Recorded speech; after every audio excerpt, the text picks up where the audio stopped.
Health experts are watching the start of the new school year very carefully. Doctors with the University of Kansas Health System say that much of what happens next with the pandemic depends on masking, and they're concerned about districts where masks are not required. What worries me most is actually that the constant need for quarantining. If there is a child in a classroom that is unmasked and that child tests positive for COVID, that whole classroom then has to quarantine. So my fear is just kids won't be in school. It'll be week after week of quarantine after quarantine. Last month, 100 local doctors sent a letter to local school districts calling on administrators to require masks for unvaccinated students. It's all part of an effort to keep kids in school and people out of hospitals. And new this afternoon from Clay County, masks are recommended for all school districts and child care centers. It is not a mandate, but Health Board says is to protect everyone from the spread of that Delta variant, especially among children who aren't old enough yet to get the vaccine. And also tonight, Smithville School Board is going to hold a special meeting to hear from parents about masking in their schools there. Right now, masks are optional for students and staffers. That meeting starts at 6 tonight, and it will have time for public comment. By the way, if you would like to speak there, you do have to set that time up with the board secretary. There's a similar situation in Platte County's school district. Tonight at 6:30, the board's going to meet to talk about how to best protect students and staff from the virus. There's no time set aside for public comment. Of course, we're going to keep you updated on all of these meetings in our evening shows. Meanwhile, the FDA is expected to authorize COVID booster shots for the immunocompromised. All this as some hospitals fill up. ABC's Rena Roy explains that the Delta variant is mostly affecting the unvaccinated.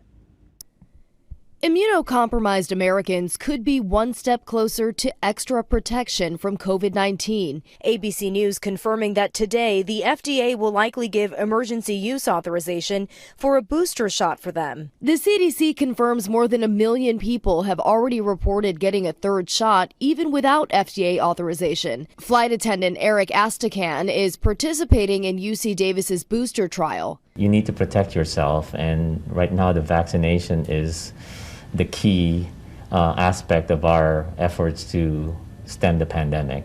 Some like 38-year-old Ian Woods, who has been in the hospital since last week, says he was waiting to get the vaccine and is now urging others to just get it done. I mean, I wish I had gotten it. Otherwise, I probably wouldn't have wound up in the hospital like this. It is so important to get those 93 million people who are eligible to be vaccinated who are not vaccinated. We have a solution to this problem. Hospitalizations the highest in 6 months, more than 17,000 ICU beds occupied coast to coast.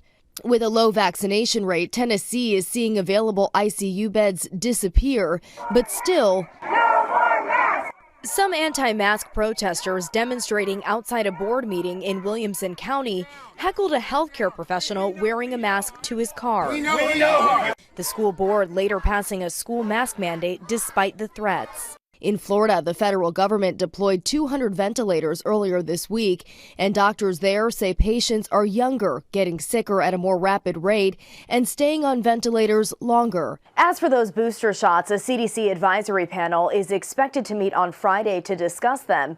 From there, the CDC director will have to give the green light. Rena Roy, ABC News, New York.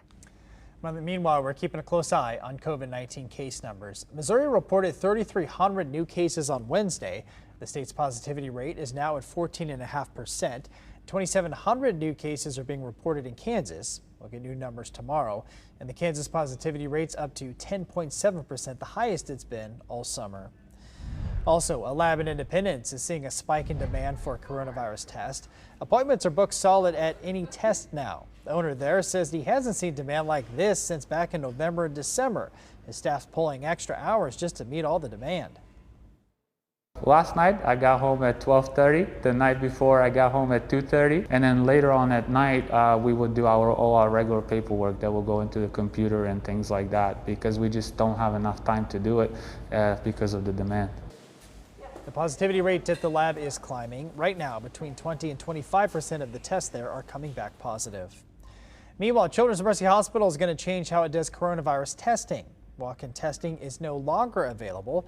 Families can make an appointment at one of 3 locations. You can find appointment times at the website there at childrensmercy.org.